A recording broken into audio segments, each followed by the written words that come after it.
Hi, welcome back. This is Caldeus, and this is continuation of the video I started with in making your own vape juices, cartridges, oils, and tinctures.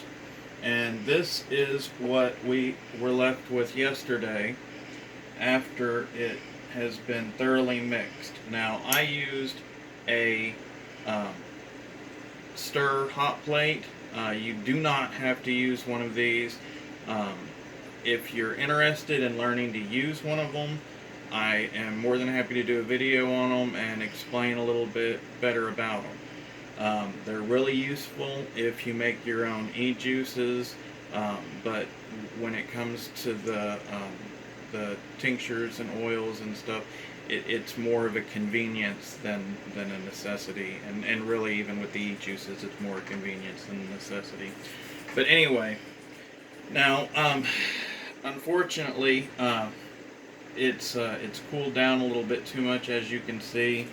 You might get some stuck on your, if you've got it on your stir bar or the glass or this part here. And what we're going to want to do now is get it to flow here.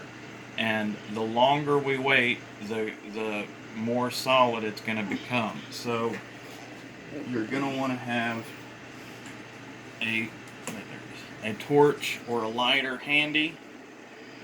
And I'm just going to go ahead and pull this stir bar out. I know I'm going to lose a little bit of product, but honestly, what I do with stuff like this is put it into my magnetic or my ultrasonic cleaner,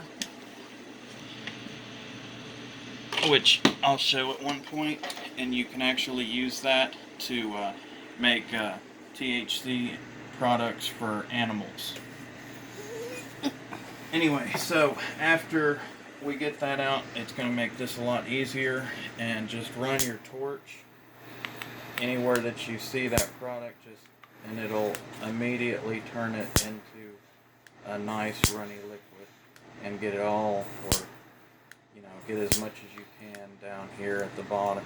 And once you do, you're going to want to take your syringe.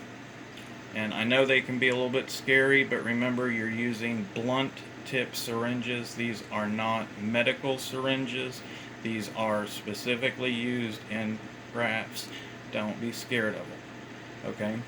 Now make sure you get a fairly wide gauge, but not too wide. Now if you have trouble drawing it up, just go ahead and switch out to a bigger gauge. Put it down into the liquid and slowly draw it up. As you can see, as you do it, it's going to slowly fill the chamber, and you don't have to worry about getting every little drop. But then, if you're going to be using this in a cartridge, you're going to want to do this fairly quick because of the heat loss. Put your syringe into your cartridge and press down. And that's going to make it really, really easy to do because of it being heated. Once you get it put in there, you can get your stopper or whatever whatever particular brand of cartridge you're using, and your cap, and you're ready to go. You can then use any 510 or whatever compatible for your cartridge is. Attach it to it, and then depending on what your the needs is for your cartridge, you'll look on the box to determine what the wattage is. I think this one usually goes at about an 8. You can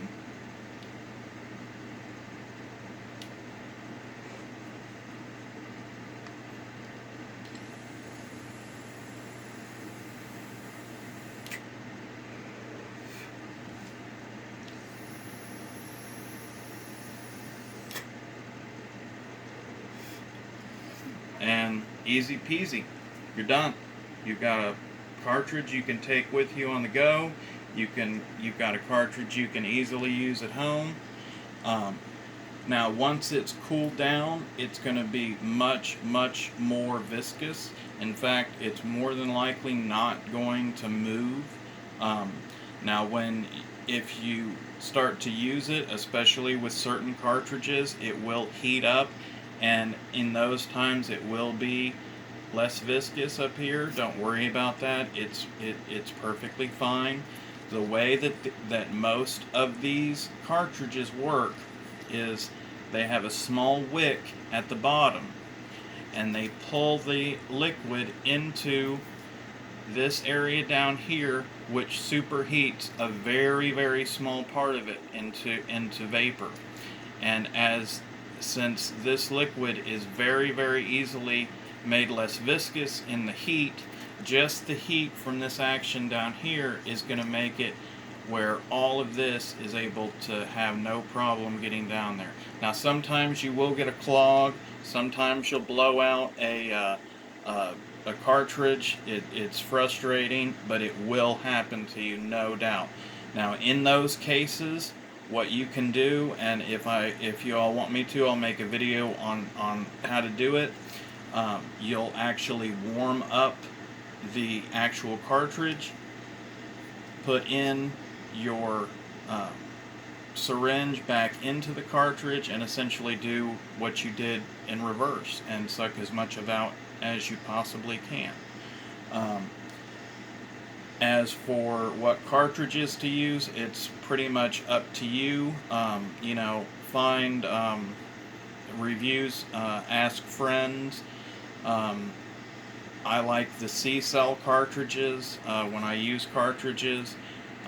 Personally, I like my greedy tank, and I like using my e-nail, which I'm going to be doing videos on how to use the e-nail and what an e-nail is. Now, that's going to be it for this particular part of the video. The next video is going to cover using a decarboxylated concentrate to make a sublingual or oral oil, as well as a sublingual or edible tincture. And I'll briefly go over decarboxylation at the beginning of that video and explain why it's necessary for using those things. Again, with this process, you do not have to do nearly as much if you're putting it in a cartridge or if you're going to be using it in an atomizer. In fact, if you want to, you can legitly just take your product, put it in something like this, melt it with your torch, draw it up in your syringe, and apply it directly into a cartridge. You don't have to add the terpenes, you don't have to go and mix it. It is totally up to you.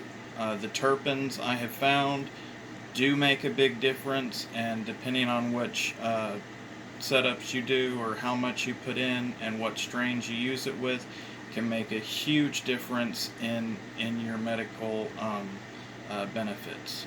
It's just something that kind of is a personal thing that you're going to have to find the best avenue to go down. Again, if you have any other questions pertaining to this, feel free to ask them. And I hope I have given you a easy and concise way of making your own cartridges at home that's safe and effective. And happy vaping.